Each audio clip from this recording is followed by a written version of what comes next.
నమస్కారం వార్తలకు స్వాగతం ముందుగా హెడ్లైన్స్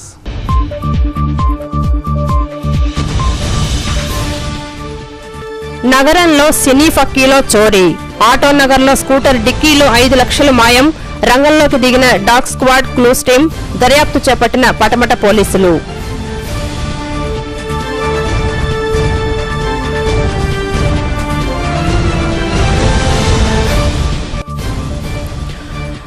గుణదలలో బైక్ను ఢీకొట్టిన ఆర్టీసీ బస్సు మహిళ దుర్మరణం బాలుడు సురక్షితం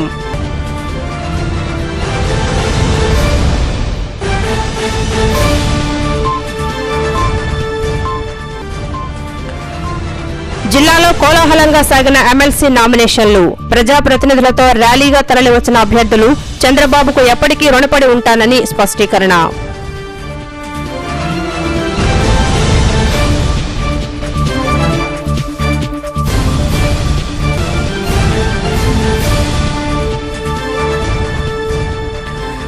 సోలార్ సిటీగా నగరాన్ని తీర్చిదిద్దేందుకు సత్వర చర్యలు చేపడుతున్నామన్న మున్సిపల్ కమిషనర్ వీరపాండ్యన్ ఈ నెల 19 నుంచి 21 వరకు ఎనర్జీ ఎక్స్పో నిర్వహిస్తున్నట్లు వెల్లడి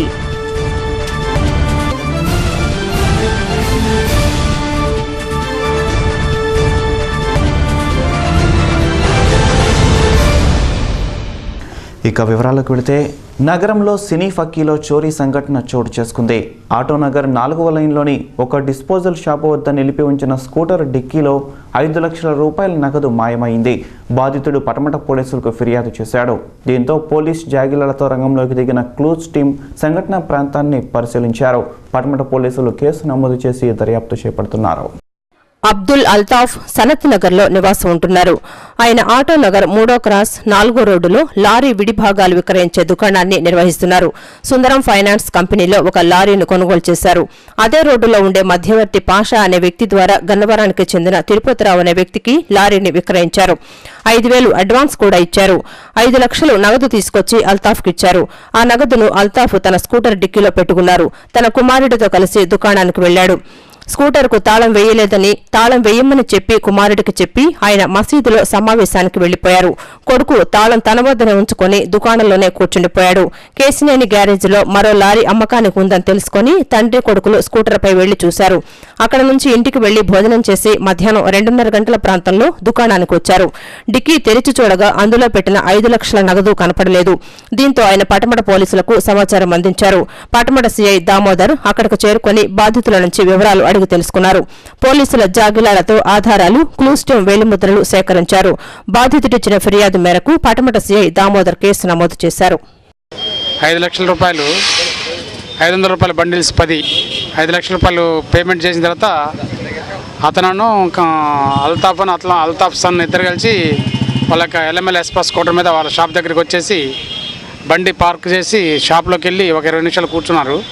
కాకపోతే బండి పార్క్ చేసినప్పుడు ఆ బండి ఇంజిన్ స్టార్ట్ చేసేది ప్లస్ డిక్కీది కూడా ఒకటే లాక్, అది తాళం వేయకుండా వాళ్ళు తాళం చేయి ఇంజిన్కి అట్లా వదిలేసి వెళ్ళిపోయి ఒక 20 మినిట్స్ తర్వాత వాళ్ళ ఫాదరు ఈ మన మసీదులో మీటింగ్ ఉందని చెప్తే ఆ మీటింగ్కి వెళ్ళే ముందు షాప్లో నుంచి బయటకు వచ్చేటప్పుడు బండి కీ ఉంది తీసి లోపల పెట్టని చెప్పి కొడుకు చెప్తే ఆ కీ తీసి లోపల పెట్టాడు. ఈయన మీటింగ్కి మన మసీదు కూడా దగ్గరే ఇదే రోడ్లో ఆ మసీదుకి వెళ్ళి ఆ మసీదులో మీటింగ్ చూసుకొని మళ్ళీ షాప్ దగ్గరికి వచ్చేసి ఇంతలోకి వాళ్ళకి ఒక ఫోన్ వచ్చింది. మన కేసినేని గ్యారేజ్ దగ్గర ఇంకొక లారీ ఏదో అమ్మడానికి ఉందని చెప్పారంటే మళ్ళీ కొడుకున్న తండ్రి ఇదే బండి మీద ఆ కేసినేని గ్యారేజ్ దగ్గరికి వెళ్ళి ఆ గ్యారేజ్ దగ్గర మాట్లాడుకొని దాని తర్వాత మళ్ళీ ఆ బండి వేసుకొని ఇంటికి భోజనానికి 2:30కి ఇంటికి భోజనానికి సనత్ నగర్లో ఉంటారు వీళ్ళు. భోజనానికి వెళ్ళి ఆ భోజనానికి వెళ్ళేటప్పుడు బండి దిగిన తర్వాత డిక్కీలో డబ్బులు తీసుకుందామని చూస్తే డబ్బులు లేవు.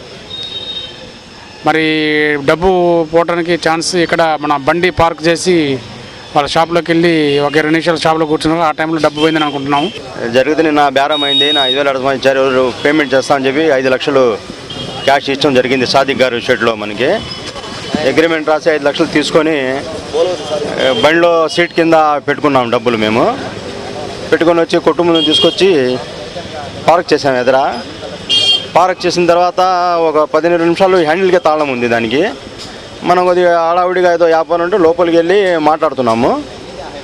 దాని తర్వాత ఏమో వచ్చి నేను బయట మసీద్కి మీటింగ్ ఉంటే వెళ్తా తాళం తీరా దీనిలో డబ్బులు అని చెప్పి వెళ్తాం జరిగింది. దాని తర్వాత వచ్చిన తర్వాత భోజనానికి కానీ బండి వేసుకొని వెళ్ళినాము. వెళ్ళిన తర్వాత ఇంటికాడ వెళ్ళి సీటు ఓపెన్ చేసి డబ్బులు తీసి ఏమాత్రం తెలిసినోడే ఇది చేసి ఉంటాడని మా అభిప్రాయం. గుణదల మేరీమాత చర్చి వద్ద జరిగిన రోడ్డు ప్రమాదంలో ఆర్టీసీ బస్సు ఒక బైక్ను ఢీకొనడంతో ఒక మహిళ అక్కడికక్కడే మృతి చెందింది. అయితే తాను మృత్యువాత పడుతున్నానని తెలిసి కూడా తన బిడ్డను కాపాడుకునేందుకు ఆ తల్లి చేసిన ప్రయత్నం ఫలించింది. ఆమె తన ప్రాణాలను పణంగా పెట్టి కొడుకును కాపాడుకున్న తీరు స్థానికులను కంటతడి పెట్టించింది. మధురానగర్కు చెందిన భార్యాభర్తలు షేక్ కలీం, షేక్ హనీఫ్ తన కుమారుడు మహమ్మద్తో కలిసి నిన్న ఉదయం 11:30 గంటల సమయంలో ఇంటి వద్ద నుంచి కంకిపాడులోని హనీఫ్ పుట్టింటికి బైక్పై బయలుదేరారు. ఏలూరు రోడ్డులోని రామ్ గోపాల్ థియేటర్ వద్దకు చేరుకునేసరికి కాళేశ్వరం మార్కెట్ నుంచి గన్నవరం వైపు వెళ్తున్న బస్సు ఎదురుపడింది. దాని పక్క నుంచి వెళ్లిపోయేందుకు అలీం ప్రయత్నించే క్రమంలో బస్సుకు బైక్ హ్యాండిల్ తగిలింది. దాంతో బైక్ కింద పడిపోయింది. బైక్ నడుపుతున్న అలీం ఎడమవైపునకు పడిపోగా హనీఫ్ మాత్రం బస్సు కిందకు జారిపోయింది. ఆ సమయంలో తన ఒళ్లో ఉన్న కొడుకును ఆమె బయటకు విసిరేసింది. అయితే బస్సు హనీఫ్ పైనుంచి వెళ్లిపోవడంతో అక్కడికక్కడే ఆమె మృతి చెందింది. కాగా గాయాల పాలైన అలీం, మహమ్మద్లను 108 ద్వారా సమీప ప్రైవేట్ ఆసుపత్రికి తరలించారు. వారికి ఎటువంటి ప్రాణభయం లేదని వైద్యులు ధృవీకరించారు. ఈ ఘటనతో ఏలూరు రోడ్డుపై వందలాది వాహనాలు నిలిచిపోయి ట్రాఫిక్కు తీవ్ర అంతరాయం ఏర్పడింది. ట్రాఫిక్ పోలీసులు వెంటనే సంఘటనా స్థలానికి చేరుకుని ట్రాఫిక్ను క్రమబద్దీకరించారు. మాచవరం పోలీసులు మృతదేహాన్ని పోస్టుమార్టం నిమిత్తం ప్రభుత్వ ఆసుపత్రికి తరలించారు. అంతే పట్టణమే ప్రాణం పోయింది. బస్సుకుని పడిపోయాడు. బండి మీద వస్తున్నారు వాళ్ళు. నేను ఇంట్లో ఉన్న బళ్ళు మీద మాట్లాడబడి నవ్వు వచ్చేసి వాడి పడతామని చచ్చిపడబోయింది. భర్త భార్య ఇద్దరే ఎవరు లేరు. ఇక సంక్రమం ఉండాలి. మరి ఎట్టో బయటకు తీసుకొచ్చారు. ఎవరో తీసుకొచ్చారు. ఒక అమ్మాయి తీసుకొచ్చేసి పిల్లడికి పర్వాలా బాగా. స్థానిక సంస్థల ఎమ్మెల్సీ పదవులకు టీడీపీ అభ్యర్థులు వైవీబీ రాజేంద్ర ప్రసాద్, బుద్ధ వెంకన్నలు నామినేషన్లు దాఖలు చేశారు. ఈ కార్యక్రమానికి జిల్లా నలుమూలల నుండి పార్టీ నాయకులు, కార్యకర్తలు కార్లతో ర్యాలీగా తరలివచ్చారు. వైవీబీ 9, వెంకన్న 4 నామినేషన్లు దాఖలు చేశారు. ఎమ్మెల్సీ అభ్యర్థులు బుద్ధ వెంకన్న, వైవీబీ రాజేంద్ర ప్రసాద్ల పేర్లు ఖరారు కావటం, నామినేషన్లు వేయటంతో పక్షం రోజులుగా జరుగుతున్న ఊహాగానాలకు తెరపడింది. అధినేత తమపై ఎంతో నమ్మకం ఉంచి ఎమ్మెల్సీ అభ్యర్థులుగా ప్రకటించడం పట్ల జీవితాంతం చంద్రబాబుకు రుణపడి ఉంటామని వెంకన్న, రాజేంద్ర ప్రసాదులు ప్రకటించారు. పశ్చిమంలో టీడీపీని తిరుగులేని శక్తిగా తయారు చేస్తానని బుద్ధ వెంకన్న అన్నారు. మచిలీపట్నంలో నామినేషన్ వేసి విజయవాడ వచ్చిన తరువాత నగరంలో పండుగ వాతావరణం కనిపించింది. ఎమ్మెల్సీ అభ్యర్థులిద్దరికీ జిల్లా, నగర పార్టీలు సత్కారాలు చేశాయి. సినీ నటుడు కృష్ణ బుద్ధ వెంకన్నకు ఫోన్ చేసి మరీ అభినందించారు. కృష్ణ కుటుంబంతో బుద్ధ వెంకన్నకు మంచి సన్నిహిత సంబంధాలున్నాయి. ఎమ్మెల్సీ అభ్యర్థులుగా ఎంపిక చేసిన బుద్ధ వెంకన్న, వైవీబీ రాజేంద్ర ప్రసాదులిద్దరినీ జిల్లా మంత్రి దేవినేని ఉమామహేశ్వరరావు, విజయవాడ పార్లమెంటు సభ్యులు కేశినేని శ్రీనివాసులు సంయుక్తంగా కేశినేని భవన్లో ఘనంగా సత్కరించారు. పార్టీ అభివృద్ధికి కృషి చేయాలని విజ్ఞప్తి చేశారు.